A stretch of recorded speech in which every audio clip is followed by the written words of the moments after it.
হে everyone, সবাই কেমন আছো? আশা করি সবাই ভালো আছো। আমিও ভালো আছি। আমরা কিছুদিন আগে সবাই মিলে দীঘা ঘুরতে গিয়েছিলাম। সেখানে গিয়ে আমরা প্রচুর মজা করেছি। তো দীঘাতে পৌঁছানোর পরে আমরা সমুদ্রের কাছে ঘুরতে এসেছিলাম। তো সেখানে গিয়ে দেখছি, দেখো তোমরা, প্রচুর লোকজন এই গরমে সবাই ঘুরতে এসেছে। আমার তো খুব ভালো লাগছে, কারণ আমি এই প্রথমবার দীঘা ঘুরতে এসেছি। এর আগে আমি কখনো আসিনি। তোমরাও আসো, তোমাদেরও ভালো লাগবে। তো সবাই মিলে ঠিক করলো সমুদ্রের মাঝে যাবে। সবাই খুব এক্সাইটেড।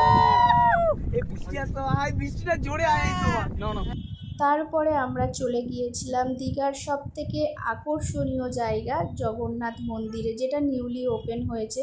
খুব ভালো লাগলো গিয়ে, পরিষ্কার পরিচ্ছন্ন, খুব খুব ভালো লাগবে। তোমরাও ঘুরে এসো। আর তারপরে আমরা গিয়েছিলাম রাতের সমুদ্র দেখতে। রাতের সমুদ্র দেখতে কার না ভালো লাগে। খুব ভালো লাগলো গিয়ে। তারপরে এখানে আমরা সবাই মিলে একটু মাছ ভাজা খেলাম, সবাই মিলে রুমে চলে এসে সব আনন্দ করছিলাম। তো তোমাদের এই ভিডিওটা কেমন লাগলো জানিও, যদি ভালো লেগে থাকে।